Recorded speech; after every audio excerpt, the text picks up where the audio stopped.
Jimmy Butler took a nasty fall in Game 2 of the Warriors' loss to the Houston Rockets. The Warriors are 25-27 without him, 23-7 with him. I didn't really play that many games together.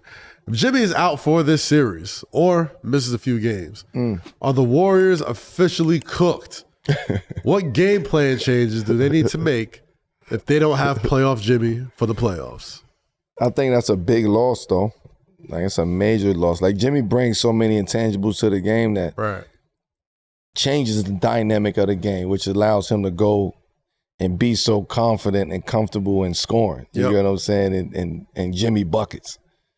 So because of that, that rubs off on a lot of people. Like, I hope like Kuminga was paying attention. Yeah, it's a tough one right there. Because that's a role that he could come in and fill for the Warriors. Yeah. Maybe not to that extent. Maybe not from an IQ standpoint, right? Like Jimmy but as far as productivity, like if you're a Warriors fan, you should hope Kuminga should be at least give me something like that, something similar to what Butler's I'm not asking for 25. I'm not asking for 20. But I'm asking for the productivity across the board. Yeah, Jimmy ain't out there getting like 30 or 40. No, he'll get his rebounds, get his assists. He's producing. He'll get you to the free throw line, like all that stuff. So Kuminga is if he's, I'm sure he's smart, and intelligent. He should be right there with Jimmy. He should be talking to Jimmy. He should be understanding how Jimmy operates, because now it's his number called to be put in that position, and you got to be ready, especially now, because that's a big loss. That is a big Jimmy loss. Jimmy might be back tomorrow, man. He might still mess around and play, man. Yeah, Jimmy bugged out, man. He crashed out too, so he.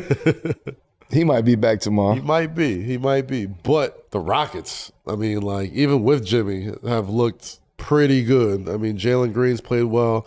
I love Ben Thompson. I think his game is super fun to watch. Dylan Brooks has a lot of experience. Ime Udoka has plenty of experience. Van Vliet has plenty of experience. Like, even with a healthy Warriors team, this is a Rockets squad that was second in the West. Like, it was going to be a tough out regardless. So, is there any game plan changes that you make with or without Jimmy to at least slow down this, nucleus of the Rockets? God, I named a bunch of those guys. Şengün has been playing like baby Jokic, you know what I mean? Like, they are really good, really young, and they're well coached. What do they need to do to adjust to possibly stretch the series out a little more?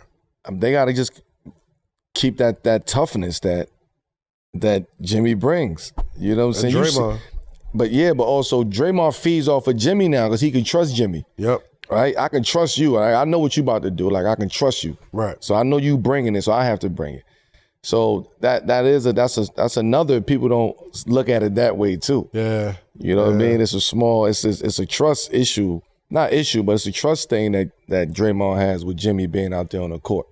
That he may not have that level of trust for anybody else. Well, he clearly doesn't have it with Kuminga and the younger guys. You know what I mean? Butler's been there before. They're all so it's an easier vets. It's an easier. I can connect with you a lot differently than I could. I'm still teaching you, Kuminga. Right. Like, I still got to teach you. And I got to show you the way too, whereas I don't have to teach him. None of that. We just feeding off of each other's energy. So I think that's a big loss for Draymond, depending if Jimmy is out for a long period of time. But I think with Houston, against Houston, them Warriors, man, you can never count them out. Like, no matter 30. what. Like, it's the system. You have Steph too. Like, Steph is the head of the snake over there, but it's also that system that you can plug and play over there. Yeah. That's why Jimmy fits so well in that offense and the defense, because you just plugging and play. And when you don't try to be a star, you don't try to be the main guy. Right. And you want to be the third guy, or you know what I mean? Like, and embrace that role. Like that, for sure. It's going to flow. It's going to easily flow your way. And I think that's what we're seeing right now. All that being said, the odds are probably going to be on Steph Curry to do more. You know what I mean? He's capable. It has to. Yeah. But we looking at the same way like Giannis too. Yeah. You get what I'm saying? The only good thing that Steph has is he have guys that is speeding with him too, like a Draymond and Steve Kerr. Like, they are speeding with him too. But it's like he gonna have to do more too. They all gonna have to do more. But all those other guys will have to step up. Kuminga's a big part of that team, man. Like, and I don't think people understand that. Like, he's a major, major part. Well, I kind of feel like if Kuminga's development was to the Warriors' liking, they probably don't even make the Jimmy Butler trade, right? Like, they kind of wanted. I feel like they kind of wanted Kuminga to have that Jimmy Butler role, and obviously since he's come in, Kuminga's playing time has diminished a little bit. Like, and now he has a chance to be like, all right, if Jimmy's out for a game or two. You see what he brings to this team. You see what works. Like, it's been a winning formula. Can you go out there and do that? Yeah. Like, that's what Steve Kerr should be talking to Kuminga about. And Draymond. Like, you're up next. Yeah. Jimmy is out. We ain't got time to figure Jimmy this shit out. I need you to be ready, Kuminga. Right. I need you to be ready. I need the same exact shit. And your way. You can't do it that way. You just don't know how to operate that way. Right. Not yet. But do it your way. But I need that presence on the court. And if you're not giving me that presence on the court, and you don't fit in what I'm trying to do here. Sit. Yeah. You don't fit. Sit. It's tough. I mean, it's a tough position for a kid of that age to be in. I'm not saying a kid like he's like some baby or whatever, but like you come into this team already established, arguably the dynasty or the team of the decade, you know what I mean? And that window of the Warriors opens and closes like every year. It's like 1 year, it's like, all right, they're a championship contender. The next year, they like win no away games and like they're barely getting into the play-in. This year, they trade for Jimmy. They go on a crazy run. And, you know, even though they're in the play-in, I think a healthy Warriors team, a lot of people like their chances against the Houston Rockets just because of that experience. So I think all that being said, you got Steph in his late 30s. You got Butler in his late 30s. You got Dre in his late 30s. If Jimmy can't come back, is this their last sort of like best shot at getting another championship and the fifth ring to the Curry, Draymond, Steve Kerr sort of nucleus? Nah, because Jimmy ain't going nowhere. He there. Steph ain't going nowhere. He there. Hey, but Jimmy took damn near like 3/4 of the year off. Man, I mean? Jimmy ain't going nowhere. He there. He gonna ride it out over there. I think Jimmy gonna ride it out. Steph, he ain't going nowhere. As much as people talk about Draymond ain't going nowhere. Right.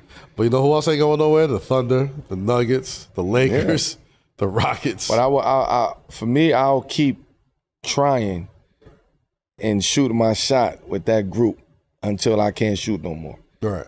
Because even with that, you got to still add components to that. Yeah. You got to add some more components.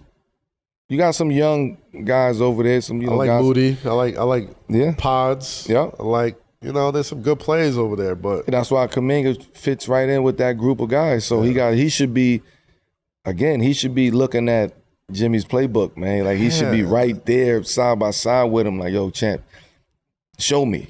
Right. Show me because you get it done.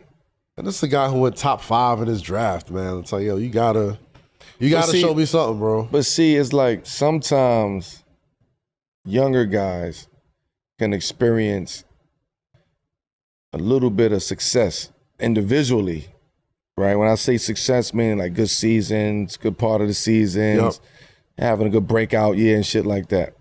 And then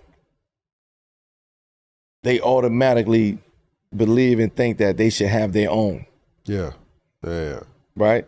So now that's your mentality. Like I'm 1 foot in, 1 foot out. I know people want me. I know other teams really want me. So I'm thinking about that too. Right? If this don't work out, man, I'm out of here. Like, and then you get to that other side and the grass is not always green. And I'm talking about young players, like a Kuminga. You get what I'm saying?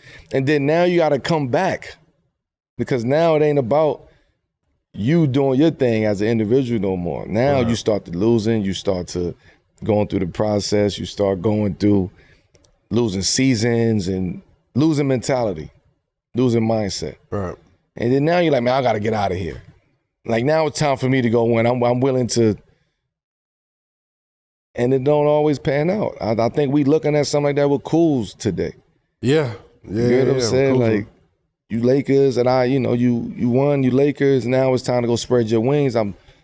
It's needed. You have to spread your wings, but be careful about when you spread your wings. And I think that's what we're seeing with Kuminga right now. Be careful with when you ready to spread your wings. It's going to be some incredible basketball games going on tonight. Ladies and gentlemen, tap in with us this Thursday. Like, comment, subscribe to our channels. You know what to do. For Carmelo Anthony, the Hall of Famer, my name is Kazim Famiwide. We'll catch y'all next time in the hook. Peace. Peace.